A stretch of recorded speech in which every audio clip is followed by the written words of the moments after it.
Baik, Assalamualaikum warahmatullahi wabarakatuh. Perkenalkan, nama saya Rudi Cahyawan dengan NIM 211022256. Pada kesempatan kali ini, saya akan mempresentasikan hasil kegiatan studi independen yang telah saya ikuti di PT Zona Edukasi Nusantara. Pada kegiatan MCW Batch 5 Zenius ini, saya mengambil program UI UX Design for Climate Change, Resolution and Sustainable Development, di mana program ini merupakan program pembelajaran yang menggabungkan penguasaan keterampilan teknik UI UX dengan pemahaman mendalam tentang isu perubahan iklim dan pembangunan berkelanjutan. Di mana pada program ini terdapat 4 kelas, yaitu kelas Climate Change, kelas Critical Thinking, kelas UI UX, dan kelas Final Project. Pada kelas Climate Change, saya mengerjakan 2 proyek besar, yaitu pembuatan konten video publikasi pengetahuan krisis iklim dan juga pembuatan trade-off matrix terhadap kebijakan publik pemerintah dalam menangani krisis iklim. Kemudian pada kelas critical thinking, saya mengerjakan esai argumentasi dengan judul Kesadaran Manusia, fitur unik yang tidak dimiliki makhluk hidup lain.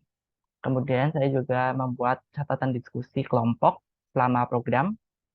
Kemudian di kelas UI Design, saya mengerjakan proyek yang pertama, saya melakukan analisis UX komparatif dan kritik produk pada aplikasi sosial media. Kemudian yang kedua, saya melakukan riset dan karya ide untuk iterasi produk, yaitu produk aplikasi X atau yang sebelumnya bernama Twitter. Dan yang ketiga, saya melakukan membuat desain dan prototipe UI UX menggunakan Figma dari eh, proyek sebelumnya, itu proyek 2. Jadi ketiga proyek ini adalah proyek yang bertahap. Kemudian pada final project saya membuat pro produk digital, desain produk digital, yaitu aplikasi Kotak ID secara kelompok, di mana terdapat 3 tim, yaitu tim UI UX, tim data analyst, dan tim product management. Adapun latar belakang dari proyek atau proyek kami yaitu adanya fakta bahwa Indonesia menjadi penghasil sampah makanan terbesar se-ASEAN dan nomor 2 di dunia. Kemudian dari data United Nations menunjukkan bahwa sampah makanan menyumbangkan sekitar 8-10% dari total emisi gas rumah kaca di dunia. Kemudian itu limbah sampah makanan, khususnya gas metana yang dihasilkan ini ternyata memiliki potensi pemanasan global 25 kali lebih besar dibandingkan karbon dioksida. Kemudian ternyata di Indonesia sampah makanan terbesar itu berasal dari restoran dan juga catering atau bisnis kuliner.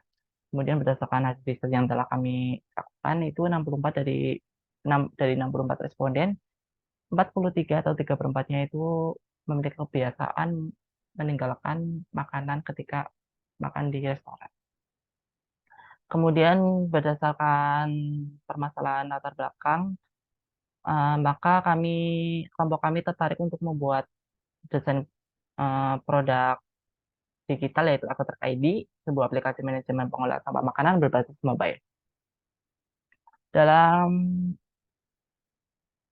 perjalanannya kita kita tim UI UX menerapkan metode design thinking untuk membuat prototype, di mana tahap pertama yaitu empathize, define, ideate, prototype, dan terakhir yaitu testing.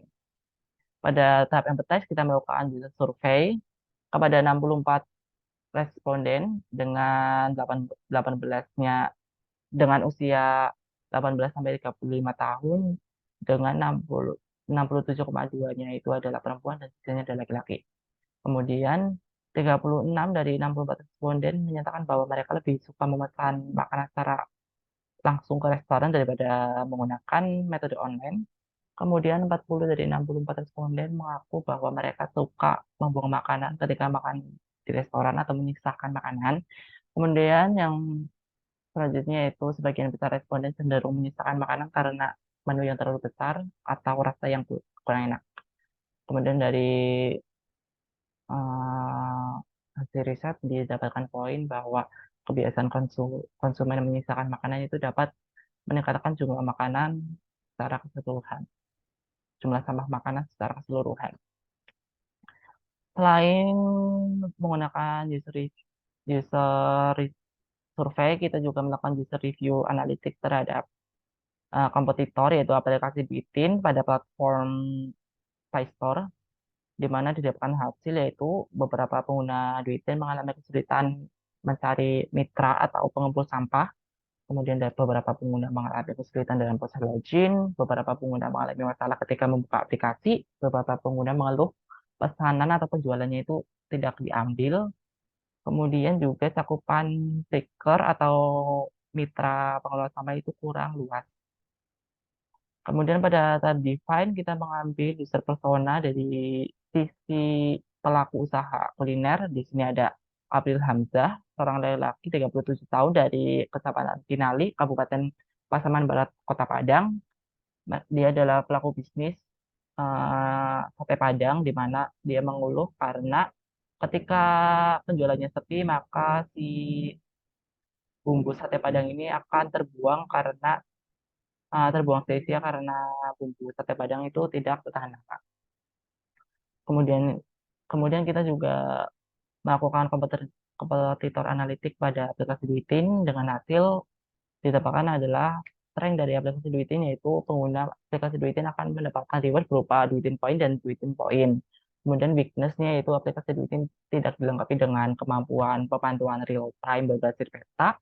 Kemudian dari segi desain, aplikasi Duitin desain dengan secara simpel dan intuitif dengan fokus pada fungsi utamanya yaitu memandu pengguna dalam seleksi sampah.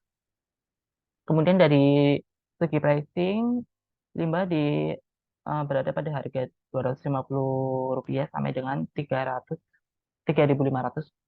per kilo. Kemudian pada tahap ideate, kita melakukan ideation bersama kelompok, bersama tim produk produk manajemen, tim UX dan juga tim data analis. Di sini kita membuat crazy egg, kemudian kita melakukan voting dan didapatkan hasil voting yaitu crazy egg milik saya dengan total suara 6.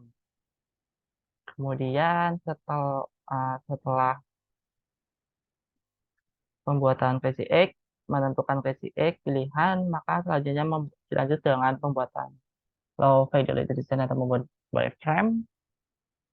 Kemudian kita membuat desain sistem mulai dari color palette, font, style, icon, dan lain sebagainya.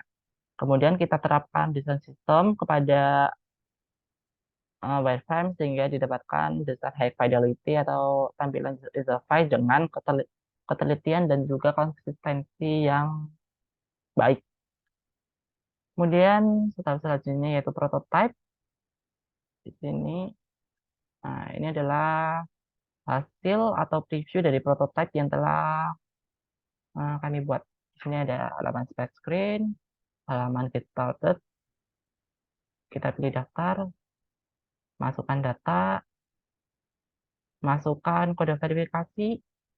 Nah, maka kita masuk ke halaman utama yaitu halaman beranda. Di sini ada nama user yaitu Madam Xiao, salah satu restoran di Purwokerto. Kemudian di sini di bawahnya ada reward berupa saldo dan juga poin. Kemudian di sini ada button action untuk memulai penjualan limbah. Pertama kita pilih eh, jenis limbah. Di sini banyak jenis-jenis limbah makanan. Kemudian kita tentukan waktu penjemputan stiker. Nah, di sini kita bisa mengaktifkan fitur grinder renewal, mengaktifkan atau menonaktifkan fitur grinder renewal yang memungkinkan kita dapat memberikan 10% dari hasil penjualan untuk disumbangkan ke program penanaman pohon. Kemudian temukan eco tracker, pilih eco tracker, jual sampah, dan tujuan berhasil. Selanjutnya di sini ada data penjualan yang berisi data penjualan tiap bulan. Kemudian adalah fitur berita, artikel berita. Kemudian fitur history ini kita bisa melacak perjalanan perjalanan tracker atau eco tracker, eh, perjalanan mitra menuju eh, penjemputan limbah kita. Kemudian ini adalah untuk proses yang sudah selesai.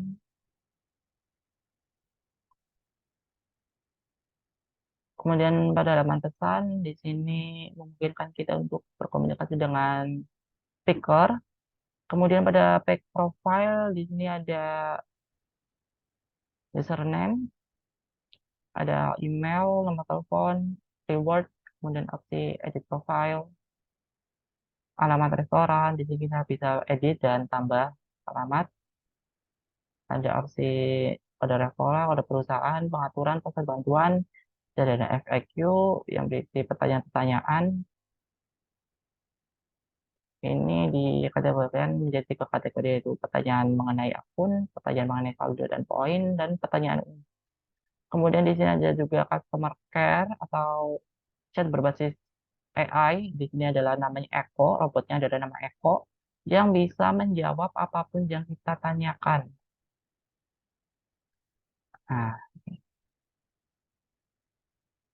kemudian ada setelah pusat bantuan di bawahnya ada beri penilaian untuk memberikan penilaian terhadap platform atau aplikasi ini. Kemudian ada opsi keluar untuk logout. Nah, mungkin itu saja penjelasan dari prototype. Kemudian proses selanjutnya yaitu testing. Di sini testing kita melibatkan mentor dan juga teman dari kelompok lain untuk melakukan testing dari prototipe yang telah kita buat, di mana output dari proses testing ini kita melakukan sesi desain kritik bersama mentor dan juga kelompok yang telah melakukan user testing prototipe kami. Di sini mentor dan juga teman bisa secara bebas memberikan tanggapan, kritik, ataupun saran terkait tampilan UI atau prototipe masing-masing prototipe kita. Nah, di sini ada beberapa masukan dari mentor dan juga kelompok sebelah. Kemudian di sini saya juga melakukan user testing terhadap prototipe kelompok sebelah, kelompok 18, dan juga memberikan beberapa kritik dan juga saran. Nah, tahap testing ini adalah tahap terakhir dari proses design thinking. Nah, oke, mungkin itu saja yang dapat saya sampaikan mengenai apa saja yang saya kerjakan selama mengikuti MSIB di Business Education. Sekian dapat saya sampaikan, kurang lebihnya mohon maaf. Wassalamualaikum warahmatullahi wabarakatuh.